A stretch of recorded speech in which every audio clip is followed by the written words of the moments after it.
Hey, friend. A quick note that this is our last episode before my summer podcasting break. After this episode, I'll release one replay per month until September. Then we will be back full force with stories that I am already so excited for you to hear.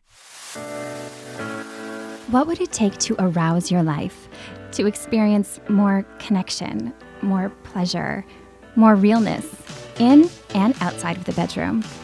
I'm August McLaughlin, and this is Girl Boner Radio.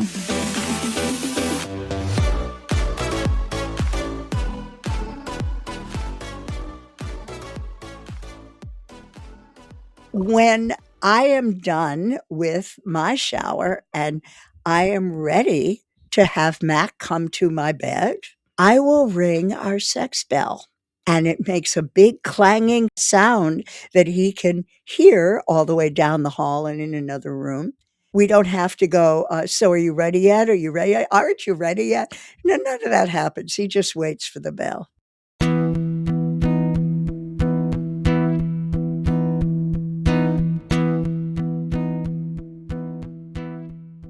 Joan Price is an author, speaker, and advocate for ageless sexuality. As I've mentioned before, her love story with an artist named Robert is one of my all-time favorites. Well, guess what? Her love story with another man is one of my favorites too. Before we get to sex rituals that she and that man have cultivated together, which I think we can all learn so much from, let's go back. As a young teen, Joan said, she learned to fear sex. I learned that sex will get me into trouble. My father was a gynecologist, an obstetrician, and he saw girls in trouble. And in those days, I'm 82 right now, so those days were in the 50s. If a teenage girl got pregnant, well, then she suddenly left school. Sometimes she came back the next year, sometimes she didn't. We were told she's staying with an aunt. Well, she went off to have her child, to give it up for adoption. Did you learn, like so many folks do, that sex is for marriage? Sex is for marriage, yes. And the perils of sex are all around me. I learned that. That boys will take advantage because boys are boys, no problem with that. That's how they are. The problem is that we need to keep our legs closed. In fact, my father was fond of saying, the best birth control is a dime held closely between the knees. In her teens, she realized that desire and pleasure existed for her too, not just for boys. When I first started experiencing pleasure and desire and arousal in a necking session. Does anyone still say necking? It meant lots of kissing. Yeah, I love it. Kissing that did not detach. That when I first experienced that, I had no idea what I was feeling. I thought, oh, look at me. I am so special. I have invented these feelings because I was never taught about pleasure and desire and arousal. Only be careful because boys will want to get their way with us.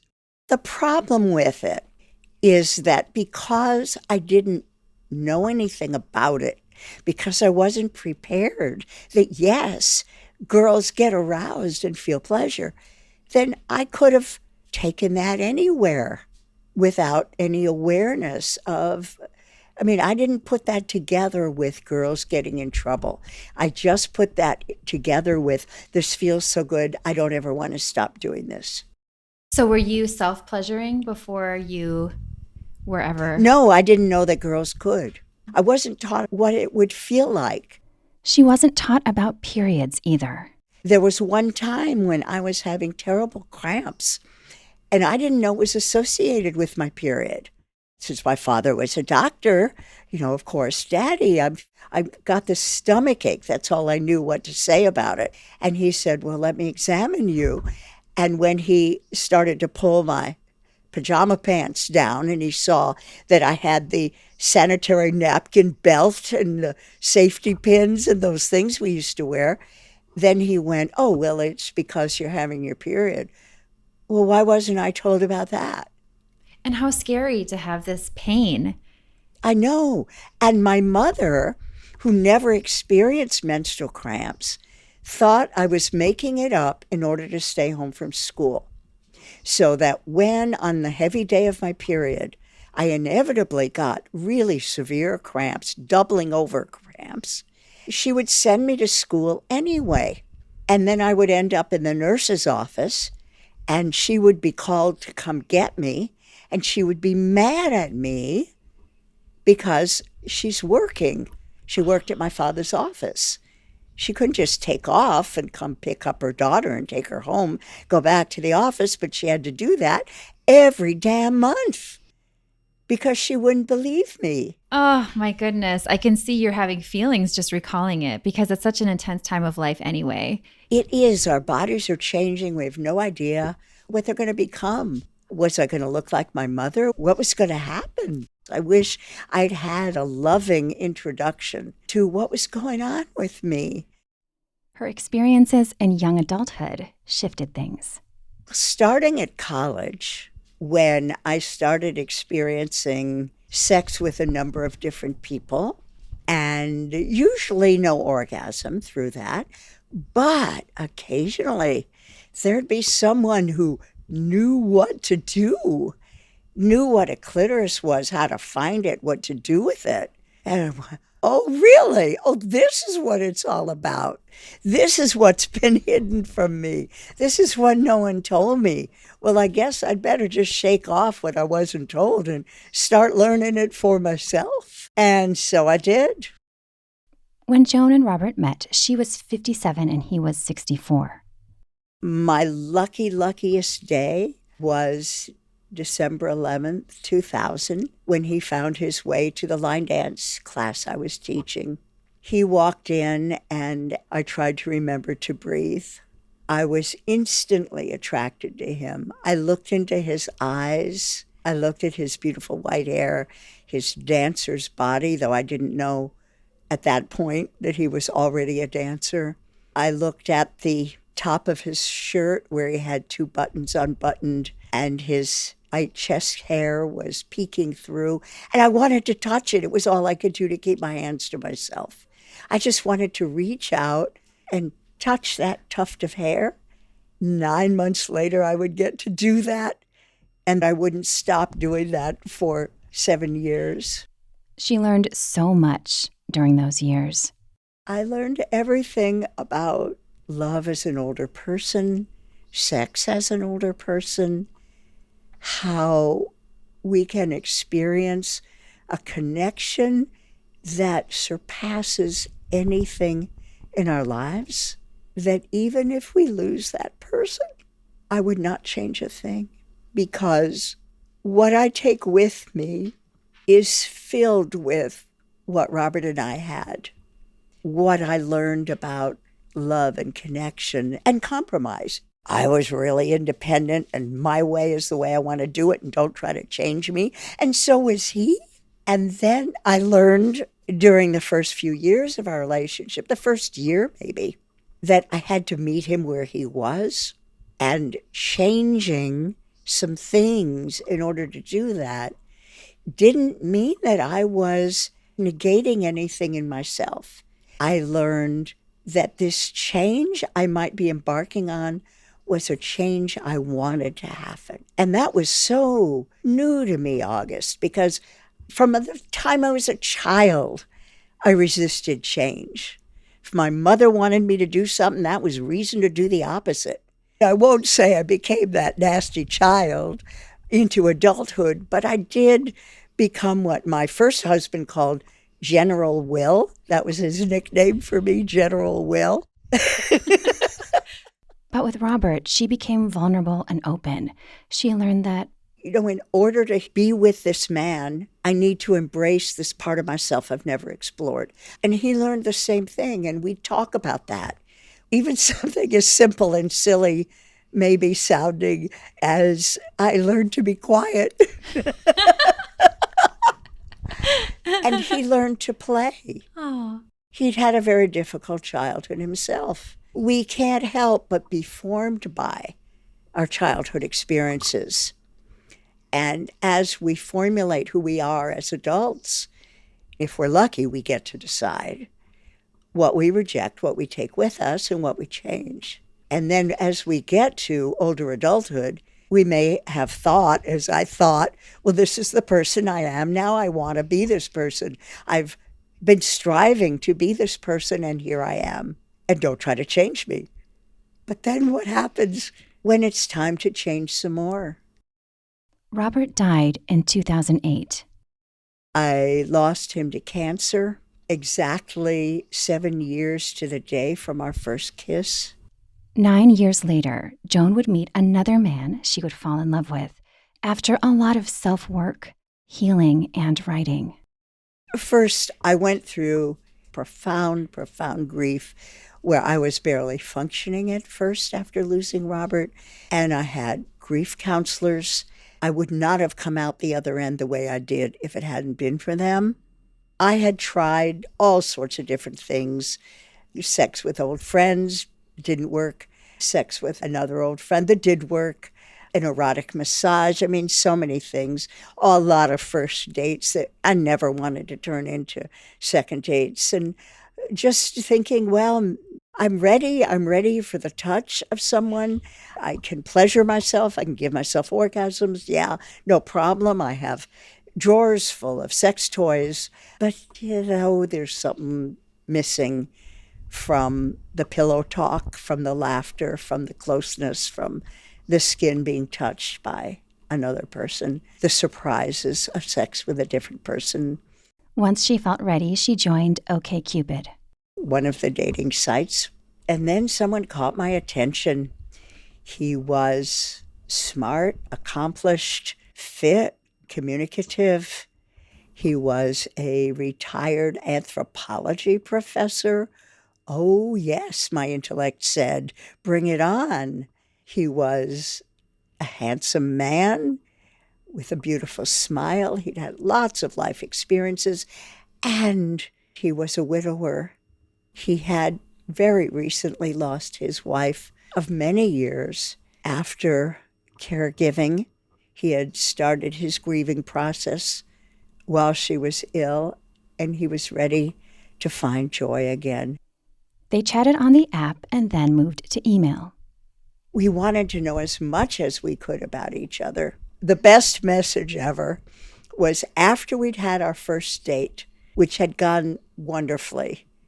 We couldn't get enough of exchanging experiences, ideas, asking questions, answering questions. We took a long walk together, and we weren't done with each other, so we went to dinner together, and we talked and talked and talked, and then went back to the emails, email after email after email after email. At one point, I said to him, is there anything you want to know about me that you haven't asked yet? And he said, yes. Can you imagine having sex with me? And I responded, I'm imagining it now. And that was the beginning. The next date we had sex. We really enjoyed it. We were really hungry for each other. That started a 9-year and counting relationship. Today, Joan and Mac live apart and together, or LAT. That decision, she said, was a breeze. As we got to know each other, the relationship deepened and deepened. But we never wanted to live together. We each had our own houses set up the way we wanted. My house is full of Robert's paintings. He was an artist, and I think, 45 paintings on the wall. And there isn't room for another person. I have a small redwood cottage, and he has a bigger house. His is in the city, mine is in the country. And we each have attachments to our homes and the ways we have them decorated and what we do in them. We have very different schedules, sleep schedules, day schedules. And so we were happy to spend time together, and we were happy to occasionally do overnights when we first started. Nearly a decade later, Joan stays at his house a night or two per week. We do so many things together. He loves my line dance classes, so he comes to those. He joined my book club, which is over Zoom, but we still don't want to move in together. Now, we have had times where I needed to live at his house, and he always says it's our house. So I will say at our house, which he owns. A recent time was for a scary reason. In April, I was in a car crash and I broke my neck in 3 places. I could not care for myself. It was a very hard time. I was in what I thought of as a cage. It was a metal neck brace that prevented all motion in my neck, most motion in my jaw, my upper back. I was immobilized because the neck fractures were so dangerous. I had to use a walker just to make sure I didn't fall. And so I moved in with him so he could care for me and feed me and take me places. Once Joan was in better shape, Mac did something else really beautiful. He would just drive me to my own house so I could stay there for a day. I could just be in my own house. And then he'd come pick me up again. He was just a beautiful person in every way and did everything he could to make that time a little easier on me. That care definitely extends to the bedroom. A couple months ago, Joan and Mac were featured in a New York Times article called How Older Adults Are Improving Their Sex Span. It's an insightful piece that features gorgeous photos of them both. My favorite part talked about their sex rituals, including one with a sex bell. You're right, they are rituals. They are sexy and they are fun. I was laughing as you were bringing it up because the sex bell made the most impact of anything I talked about.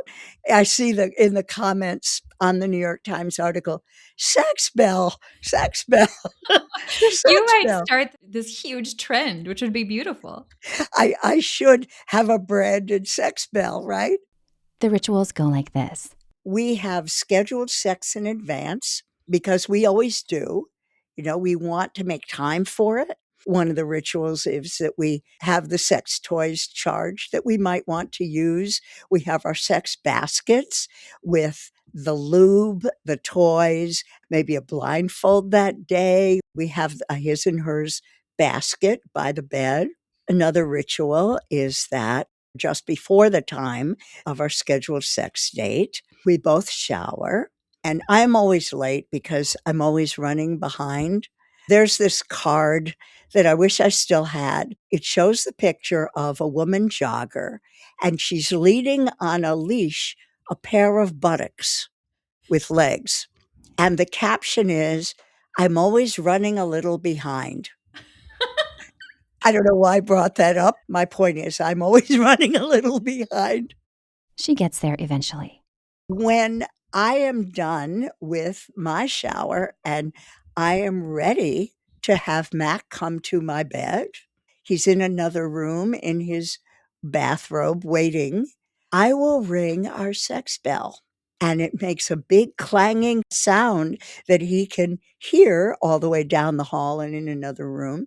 It's like the Pavlovian response when he hears the bell. He's ready and he comes to the room. But it's a wonderful thing. We love it. We don't have to go, so are you ready yet? Are you ready? Aren't you ready yet? No, none of that happens. He just waits for the bell. When Joan looks back on her early sexual experiences, her sex life now seems worlds apart. It's so different because we know what we like. We know what the other person likes. We know how our partner gets aroused and what it takes. One of the things we do, which I recommend very strongly, is take turns pleasuring each other. Because, especially as we age, there isn't going to be one specific sexual activity that is best for both of you. So, if instead you say something as we do, how would you like to be pleasured today? What would you like today? And we also ask, what hurts and what works today?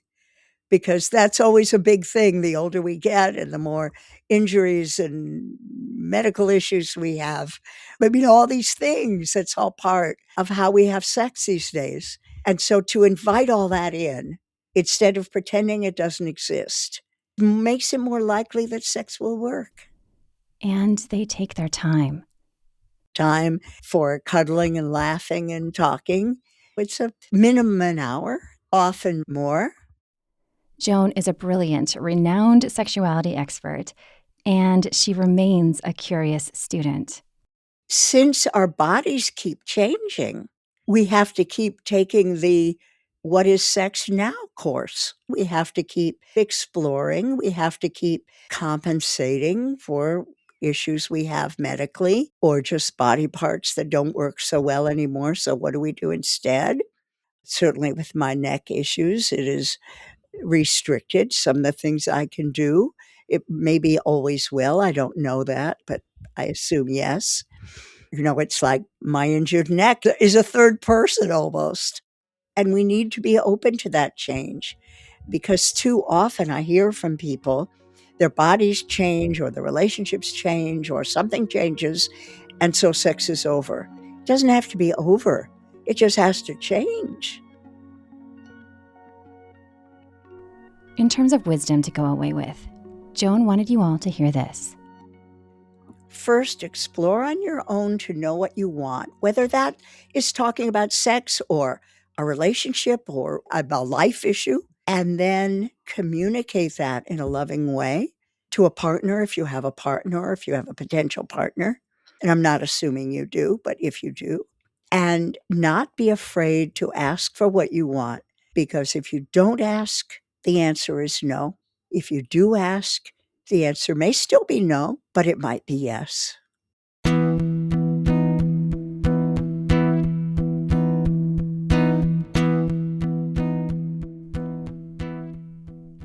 A new edition of Joan's most popular book, Naked at Our Age, Talking Out Loud About Senior Sex, was recently published. Naked at Our Age first came out in 2011, and it has become a classic, and it is still being read, it is still being bought, it is still being chosen as one of the best sex books by the media, The Guardian, The New York Times, and I have recently updated it. I haven't changed a lot. I've added on a little at the beginning and quite a bit at the end. I didn't want to change the content. I considered it. The publisher said, whatever you want to do is fine with us.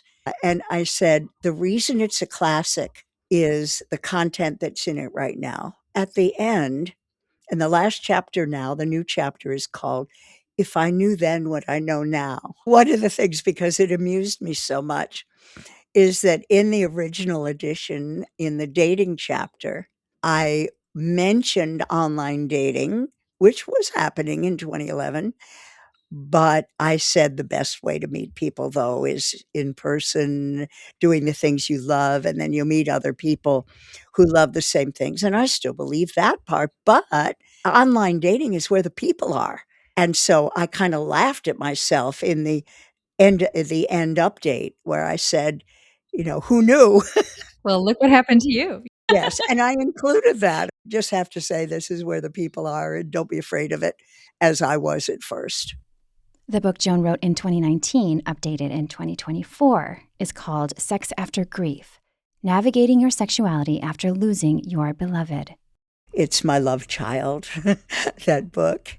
And it's about my grief journey and how I came to embrace sexuality again, but it's also other people's.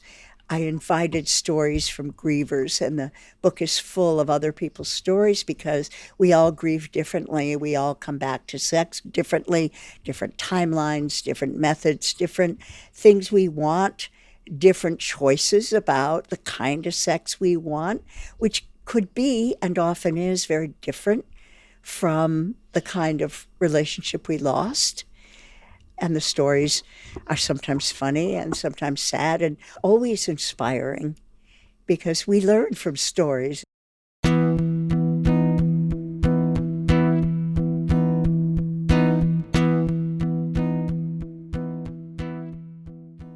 You can learn much more about Joan and her work at joanprice.com.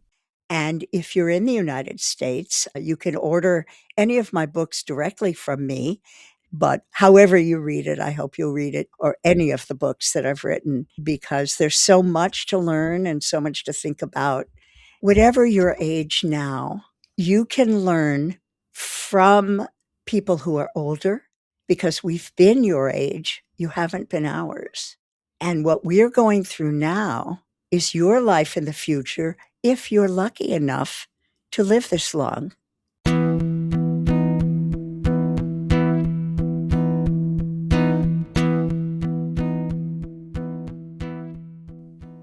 If you enjoyed this Girl Boner Radio episode, I would love it if you'd post a rating or review and send a link to your friends. Thank you so much for listening.